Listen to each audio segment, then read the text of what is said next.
Great. Okay. Thank you, everybody. Welcome. Thank you for coming. I'm Keith. It's April 15th, 2020. Somehow, I feel a little disconnected from normal time right now, but I thank you for sharing some of your time to come and reflect a little bit on the Dharma. I am taking a 2-year online class with a teacher that I really am inspired by. His name is Miles Neal. And I think I debated before I signed up for year 2, am I going to do it? And then I feel like nothing is more important right now than to hear the, at times, thunderous voice of a real teacher that can help us right now cut through maybe confusion or negativity or feeling small. And I just wanted to start our class with some notes from that class, and then we'll talk about it. Our focus today is going to be, we're going to talk about first this thing called emptiness, or shunyata in Sanskrit. And even if I can't hear you, would you say shunyata? Shunyata. Oh, I can hear you. That's nice. Okay. So that means emptiness. And there's this beautiful teaching by Arya Nagarjuna, one of the great minds and the initiators of the Mahayana lineage of Buddhism. He said, Shunyata Karuna Garbha. What is that? Shunyata Karuna Garbha.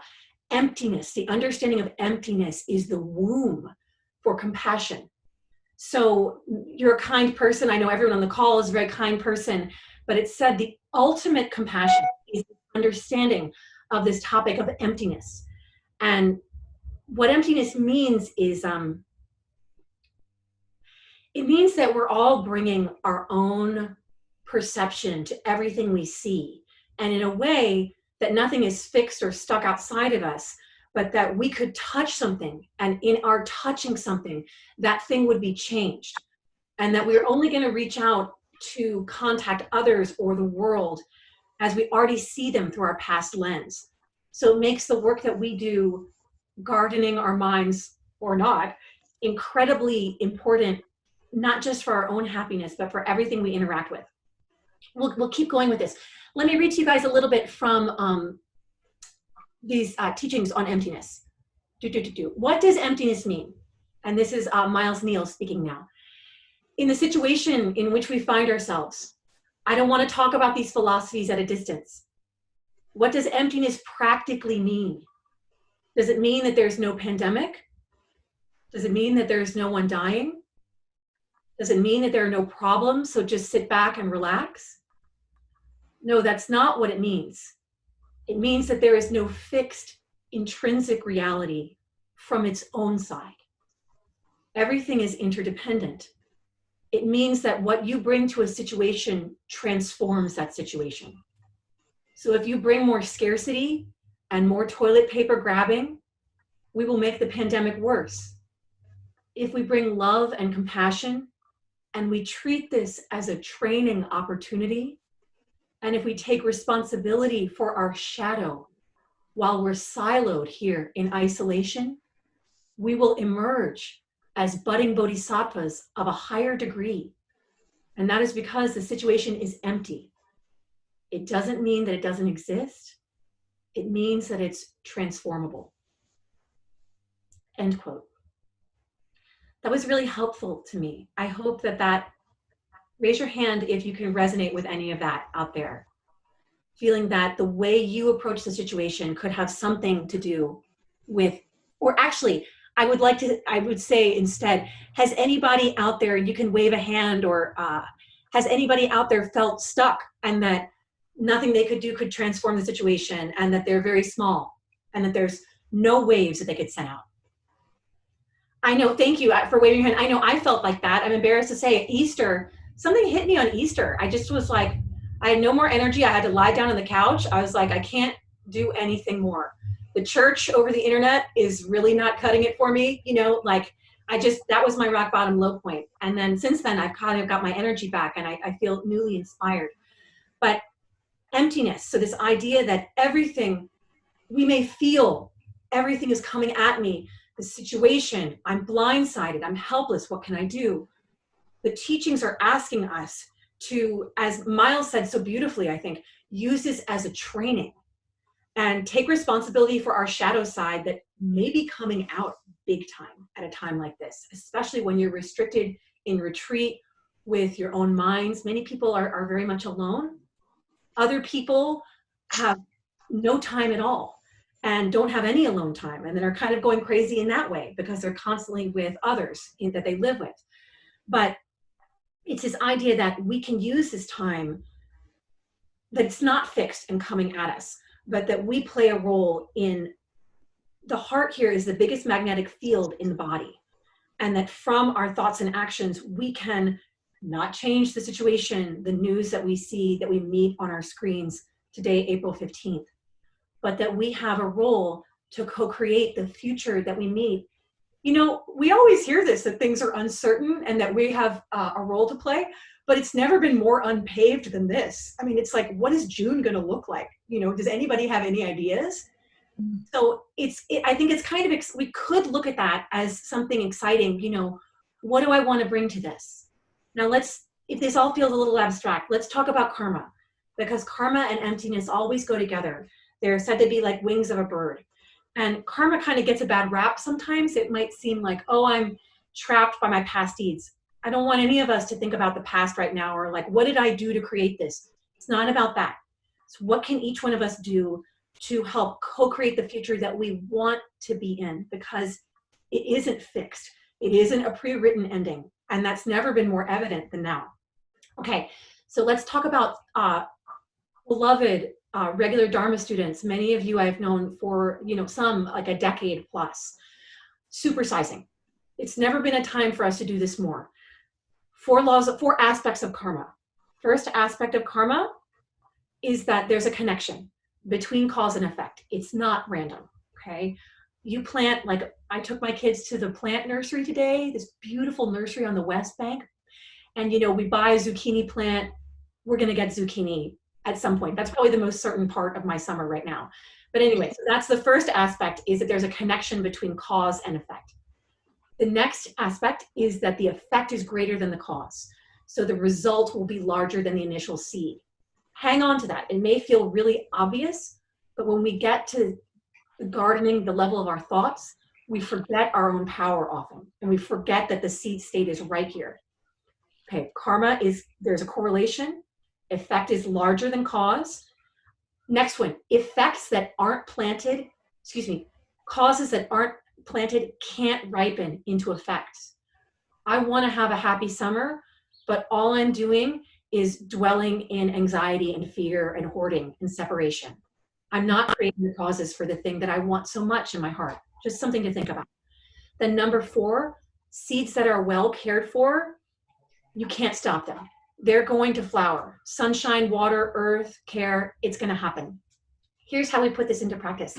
And this is inspired by our first online Dharma talk, where I was quoting Lady Ruth, who got out there and like so new with the technology, reaching her students all over the world, saying, we all have a chance right now to do very simple things at home and do them with great care and devotion and stretch them for whether you live alone for yourself or for others, but to infuse daily actions and stretch them for others.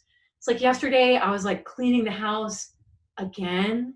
You guys, being a full-time mom, this is like some kind of training practice. I mean, it's awesome, but wow. And I'm cleaning again.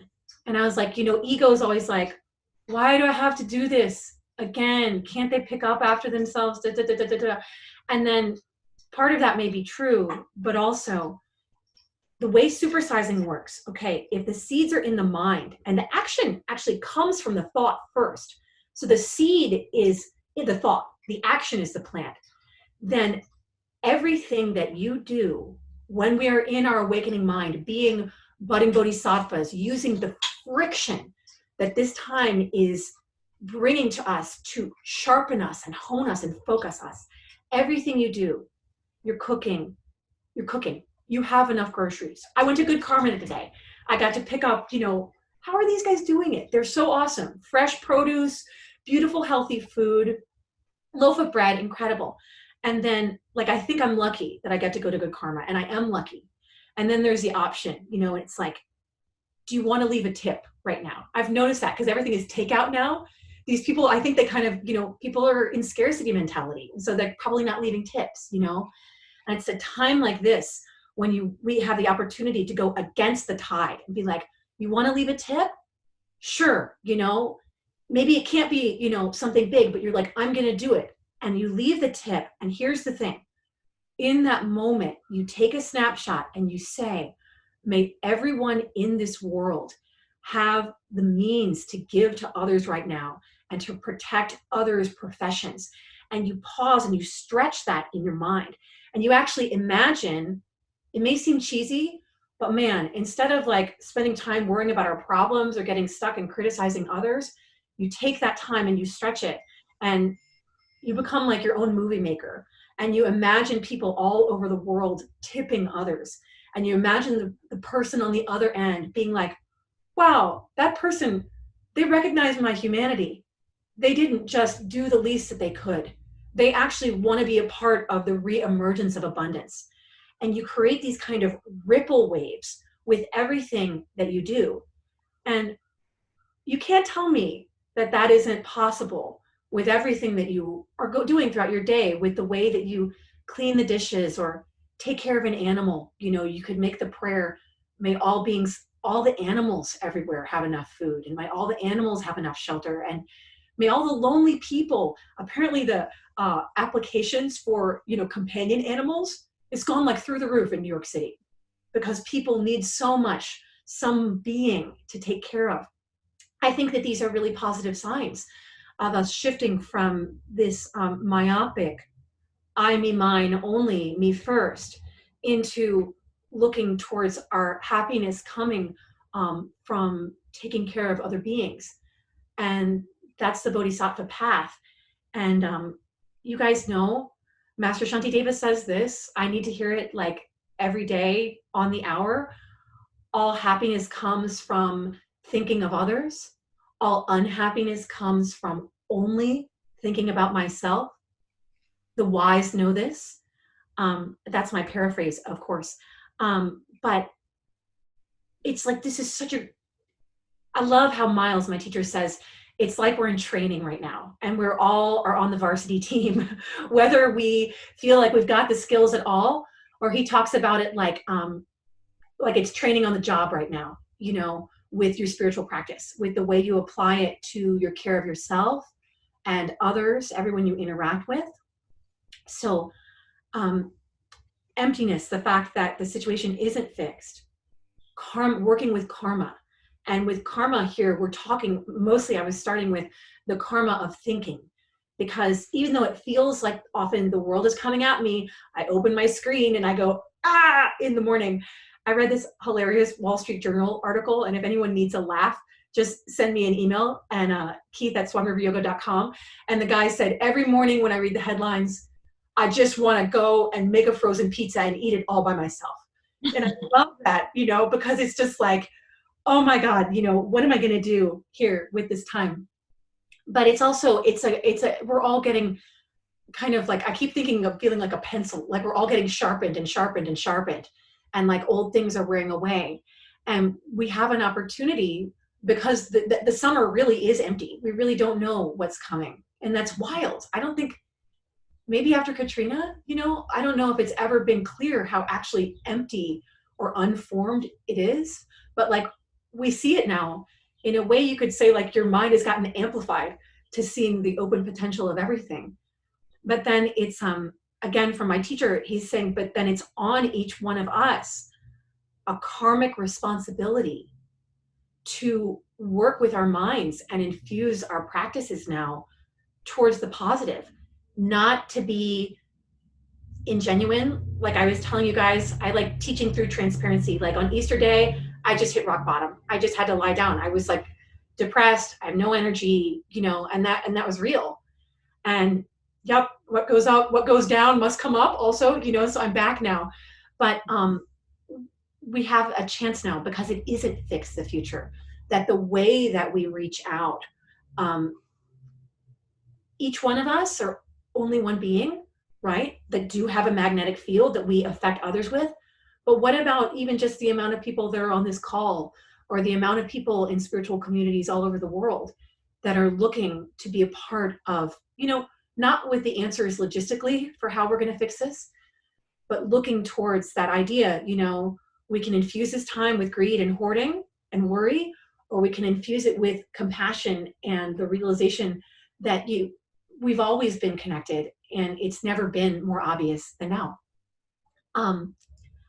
That was a quick summary on emptiness and karma and how we can use our own practices right now, which are like available to us, maybe not when you're dreaming, but it's available 24/7 to you to kind of try and, leverage, when you push down on one side and it lifts something else up, and to leverage the micro moments that we have of doing the dishes, of, even like, I'll do this, like I'm like, I'm kind of impatient, and then, one of my kids wants something and I can't always do it, but maybe I can fulcrum that at some times and be like, you know what, these things I'm stressed out about, they don't really matter so much, and honey, what do you need? And then what does that give me in my day? And then how can I stretch that out to all the other parents that are home with children right now and give them that moment of pause? And I know many of y'all are not parents, and please forgive me. I don't mean to always bring that up. It's just that it's such a steep learning curve for me that's where a lot of my learning comes from. I love that you guys are, it's nice in the asana classes. We do need to be muted because of the sound, but who has got something that they would like to share with the group? Charlotte, please. I actually had a question. I've been thinking about this a lot. What you said last week is that when we come to our bodies, the back body is, can you just talk about that a little bit more? Because when you also talked about these micro moments, right? It's like for some reason when I go to sleep, or I'm trying to go to sleep, it's like I just want to stay up. I don't know if it's more about control, and I know for immunity and everything. So I'm trying to just go into that breath and say a mantra, but I wanted to bring it back to front and back body so that I could bring my mind to what you said. So if you could redo that. And then what you said in class this morning, I was going to ask you to give that to everybody else, because you said, put your hand on your heart and come up with one word.